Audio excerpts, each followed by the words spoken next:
This is Channel 18 TV News. I'm Don Julian filling in for Jimmy Rogers.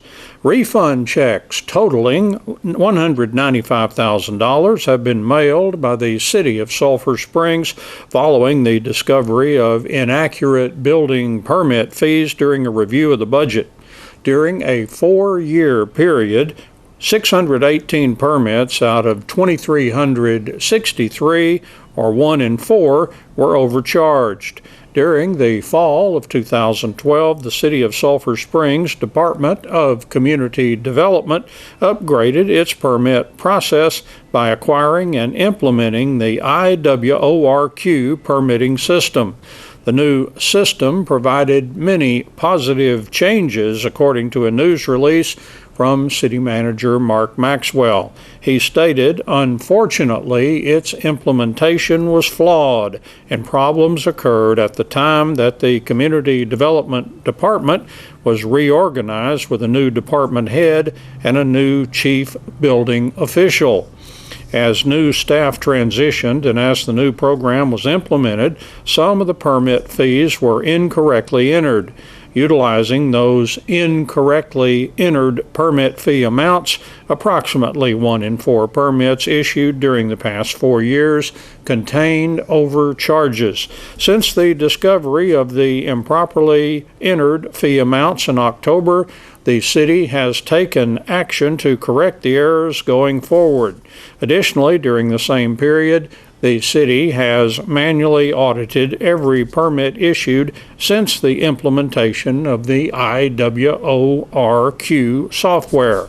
Beginning Thursday, the City of Sulphur Springs issued refund checks to each person who was overcharged for the building permits they received from the city. The City of Sulphur Springs has also taken effective action to assure that this kind of problem does not occur again in the future. Mark Maxwell said, "We as a city strive to maintain an environment that fosters responsible and progressive economic growth, and that will not change," according to Maxwell. He added, "We strive to be a partner to those persons willing to invest in the growth and progress of Sulphur Springs. As we move forward," he said, "we will continue to promote that partnership to build on our successes and to create a strong and inviting city."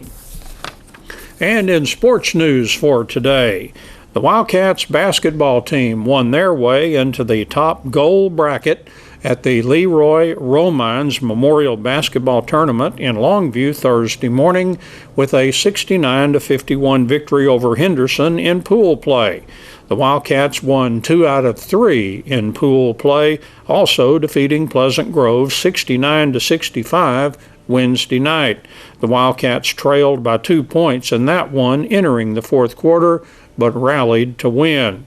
The Wildcats hit 10 three-point baskets, and Victor Iwokor led all scorers with 17 points, including a thundering dunk in the game's final minute. Bryson Lynn had 16 points, including 5 three-pointers. Michael Jefferson had 12 points, and Keontae Dunn added 10. The Wildcats' only loss in pool play was 83-57 to powerful Provision of Houston, a charter school academy, Wednesday afternoon. Thursday morning, the Wildcats led Henderson after one quarter 17-10, then at the half 35-22, and after 3 quarters 50-37. The Wildcats shot well from behind the arc, hitting 10 three-point baskets. Keyston Willis led the Wildcats in scoring with 22 points, including 4 three-pointers. Bryson Lynn had 12 points on 4 three-pointers. Dedrick Godbolt and Michael Jefferson had 8 points each, and Godbolt had 2 three-pointers. Henderson's LaKendrick Van Zant had 16 points. The Wildcats opened play in the quarterfinals of the goal bracket Thursday at 7 p.m.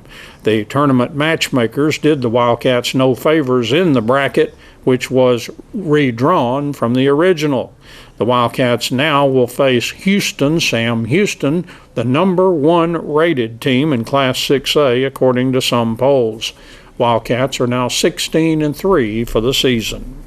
The Lady Cats basketball team will play in the semifinal game at the Idabel Oklahoma Warriors Winter Classic against Marlow, Oklahoma, Thursday afternoon. The Lady Cats open the 8-team tournament with a solid 66-34 win over Hayworth, Oklahoma, Wednesday morning. Kaylee Jefferson led the Lady Cats in that one with 15 points and 10 rebounds. Autumn Tanton had 12 points, and Sadavia Porter 11 points. Tori Moore and Deja Pruitt scored 9 points each. Rita Hill had 6 points, and Destiny Weeks 4 points. The Lady Cats season record is now 15-3. A victory Thursday afternoon would put the Lady Cats into the championship game of that Idabel tournament Friday at 7 p.m. It would mark their second year in a row to make the final game in that Idabel tournament. And finally, the Lady Cats soccer team opened the scrimmage portion of their schedule with a Thursday afternoon match at Paris. The Lady Cats JV also scrimmaged Paris before the varsity.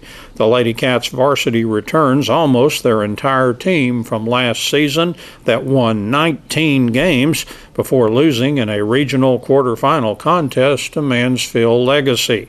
The Lady Cats varsity and JV will also be scrimmaging at Pleasant Grove Friday, with the JV set to play at 1 p.m. and the varsity at 2:30 p.m. At last report, the Lady Cats alumni scrimmage is scheduled for 3 p.m. on Saturday at the SSHS track field. The Wildcats soccer team will have their alumni scrimmage at the same site right after, with the JV playing at 5 p.m. Saturday and the varsity at 7 p.m. The Wildcats alumni event will be their first scrimmage of the season. And that's Channel 18 TV News for today. I'm Don Julian, filling in for Jimmy Rogers, and so long, everyone.